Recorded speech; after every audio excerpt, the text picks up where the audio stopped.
Welcome to the Asian Utility Week. We are at the Engerati studio located in Bangkok, and with us today we've got Ravi Krishnaswamy from Sullivan, and you are the Vice President for Energy and Environment sector. Thank you so much for joining us today. How are you finding the conference? This is now the second day and last day. Thank you for the opportunity. And pleasure. I think yesterday was a great day. We had a lot of fantastic presentations. Especially the keynote and the panel in the morning was, I think, outstanding. So, yes. Congratulations on the good show. Thank you very much. All right, so let's dive straight into the questions then, shall we? You gave a presentation on the utility market, specifically the ASEAN utility market and their needs, and you were talking about a particular 5-year period between 2015 and 2020. If you could just give us a brief overview of that for us, and then also just the implications for vendors. Sure. Thank you. If you look at ASEAN, which is Southeast Asian region, just to give you some perspective and numbers, we're looking at about $60 billion market between now and 2020 in terms of the total quantum of opportunities for the vendors, different types of vendors within the transmission distribution space. We're not even looking at the generation here, we're just looking at the T&D universe. Of course, this is going to be all the way from your smart meter pilots up to the transmission line, substations, transformers, you name it. I think there's opportunity. Yeah, fantastic. Well, that's good news, I'm sure. What are the current market developments in the region? Sure. So if you look at the region, there have been few interesting developments over the last couple of years, and which is going to get more profound as we move forward. Right.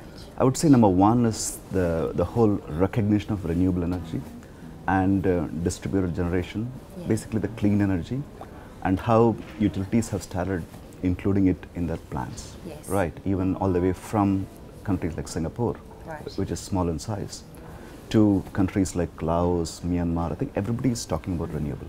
So we believe, I think that's going to be one of the key drivers, of course, for generation, but it does have implications for the utility sector as a whole. And the drivers of this development, do they vary from region to region, or it does vary? Country to country, it does vary from country to country, absolutely, because each country is very different. If you see in this region, unlike Europe, I think there is a fair bit of homogeneity. Whereas ASEAN is very diverse, whether in terms of the stage of development of the markets, in terms of technologies, what is applied, like say for an example in Indonesia, Malaysia, Philippines, and Thailand, a lot of biomass. So I think that's something which can be leveraged. We'll talk about Singapore, it's such a small place, so they depend on gas, which is a fossil fuel. Even in terms of the geography, it's very different. Talk about Indonesia, Philippines, there are about 18,000 islands. So you cannot typically have the same grid system like you would have in a large country like China. So these countries have to think of something very different. That's where things like microgrids come in. Right, yes. As far as the driver is concerned, is it more sort of reliable power sources, expensive import costs for fuels?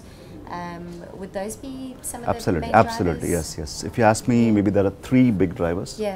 One is the connectivity, connecting the unconnected, as I call it. Because currently in countries like Myanmar, they're only 40% electrified, which means 60% of the population does not have connection to the grid power. Singapore is 100%, so that's a kind of spread, and then there are a lot of other countries in between. So how do you get electricity connections? Need not be in the conventional sense. I think increasingly moving forward, connectivity doesn't mean wires and lines all the way from your big generating plant, but some kind of stable, secure supply. Reliable supply is going to be I think, big driver for these developments. Number 2 is energy security, obviously, right? I think every country is trying to kind of increase whatever domestic reserves they have, and how do they secure these energy reserves despite all the geopolitical issues we have. So that's going to be the second big driver, I would say. The third one is increasingly and interestingly the technology. How the IT, ICT technology is likely to drive and I would say make a big change in the way utilities build their business plans. So I think that's another big driver in this region and globally also. What about environment? Is that top of the agenda? Of course, yes, because that's where the renewable, sustainable, the first point I talked about does come in. The renewable obviously is part of the environmental, I would say, issues. So yes, I think having said that, still this region, large countries like Vietnam, Indonesia, need to build a lot of big baseload stations, and they will use coal, so which is inevitable. Yeah, well, I suppose it's just the start of the change, the Correct, transition. yeah. As far as opportunities for vendors are concerned, where are they and what are they? Sure. Of course, if you start looking at the big countries like Indonesia, Thailand, obviously, I think the big quantum of opportunities do obviously lie there, right, in terms of size of the price. Right. But you're looking at countries like Myanmar, I think, where there is huge room for infrastructure.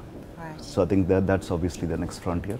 I see their main source seems to be, they seem to be focusing a lot on development of hydropower. Absolutely, I think that's something they have domestically, but they do have a lot of gas. Yes. So today they do not have a mechanism to take the gas off the offshore fields and supply it for the power generation needs. So that's another, I think, related energy industry requirement, I think, which will evolve. Right, okay. Well, that's an exciting development. Absolutely, Huge opportunity for vendors, I'd imagine.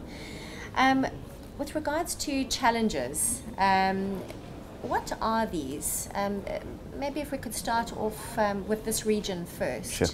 And how do you see these being overcome? Sure. I think one of the challenge with any typical Western MNC would face is the frustrating delays. So the decisions get delayed, I think, so obviously they had to wait for a longer time. So I think I would say that's one of the big challenge from a typical multinational vendor. But having said that, a lot of these companies have been present in this region, not necessarily in a place like Myanmar, but definitely in countries like Malaysia, Indonesia, for several decades. So they have their own ways of, I would say, planning and budgeting for these things. But the other, I would say, critical challenge is also to understand the client requirements. Sometimes they may not have everything documented or written in a very profound way as a spec would be in Japan or US or Europe.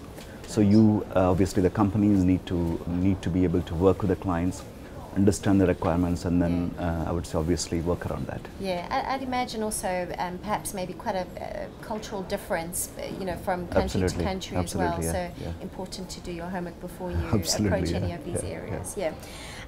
What is the broad panorama of the smart energy sector within this region? Sure. If you look at if that's possible. Absolutely, yes. So let me again start with Singapore. So Singapore has had a very, I would say, robust, very reliable grid. Again, yes, you can call it smart grid, but not in the sense we talk today with a lot of ICT and user interface, but more in terms of the high SAIDI index, the high reliability they had. But obviously they've been doing a lot of pilots, they've been doing rollouts more for commercial industrial customers on the smart meter side. But then where they are now moving towards a smart nation kind of initiative. So obviously it's very interesting to see how the smart grid concept in Singapore is, I think, getting integrated into the smart water to a certain extent. And then also the environmental aspects of waste management, etc. So they're kind of scaling up to a smart nation initiative without necessarily doing a full-scale electricity meter rollout. So they've not done a full-scale electricity meter rollout for residences, but then they're trying to kind of think big in terms of the overall utility space, gas, water, energy, and also the waste. So that's Singapore, I think, which is also a test bed or a pilot for many of the regional countries. If you look at Malaysia, I think yesterday in the conference, the VP of distribution did announce that I think they're going to roll out 8 million meters, which is a full-scale national level rollout. So obviously that is the exciting market, I would say, in the region for the next few years. Then obviously you have countries like Thailand, I think, who are doing pilots. They're looking at smart distribution, and they have, I think, reasonable quantum of renewables, which they need to integrate. So I think sooner or later, I think they would definitely have, they are already preparing blueprints and roadmaps, obviously. So I think that will be the next, I would say, big market to look at. Is it an easy market to enter? What can vendors expect? With regards to regulation, I imagine it would be very different from country to country. Yes, but, yes. How easy or how difficult is it to enter the market? It is not easy in that sense, obviously. Each country will have their own set of requirements. They have their own local component requirements. Like say in Indonesia, you need to have a certain proportion of supply manufactured locally or assembled locally, which means you need to have a local partner. Malaysia had their own, I think, local industry production regulations, Bumi Putra policy. So I think each country are trying to build their local capabilities, expertise, skills, job creation. So all these things obviously part of the larger equation. So I believe, I think it's not a very easy market, but then obviously the opportunity is there, and companies need to work with local partners. I think that's where the partnership comes into play. Okay. Lessons from other regions that can perhaps be relevant for Asia.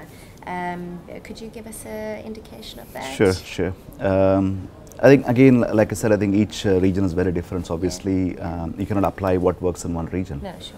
Obviously, to this region. Yeah. One of the things what I would say is, especially the economies in this region are doing reasonably well. Countries like Indonesia, Philippines, they've done quite well.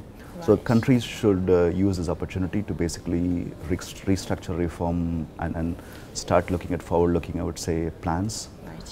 In terms of pricing reforms or in terms of having a good mix of renewables. So I think that's something which countries have thought of. It's not something new, but I think they should accelerate it, I would say. Okay. Because when the economy doesn't grow, it's difficult to find funding. And it grows, I think it's better utilized. That's easier, things are made easier. Right. My last question for you. What would be your message to the power sector before you leave at this particular event? Sure. I think one thing clearly what's happening is customer is becoming the center of the utility industry. Unlike before, in the past, I think utility was a monopoly. So technically, the utilities never cared about customers. Now I can tell you, even all the way from Laos to Singapore, utilities are, I would say, at least started to talk about customers. So I think the vendors, the utilities definitely should accelerate that path. And if they don't do it, technology will do it. Whether it talk about IT technology, talk about energy storage, solar PV. So I think definitely, I think those things which may become a DIY kind of model. So the users will start, I would say, acting on it. So battery utilities act on it. So best utilities get in there fast. Absolutely. All right. Well, thank you so much for taking time out of your busy schedule. I hope you so much. enjoy the rest of the event. I believe you actually, this is now, are you still going to be here for the last day to enjoy the presentations? Thank you. Fabulous. Well, thank you once again for joining us. Pleasure talking to you. And to our viewers, thank you very much for joining us. There are other interviews that you can watch on our site, also with other utilities and vendors.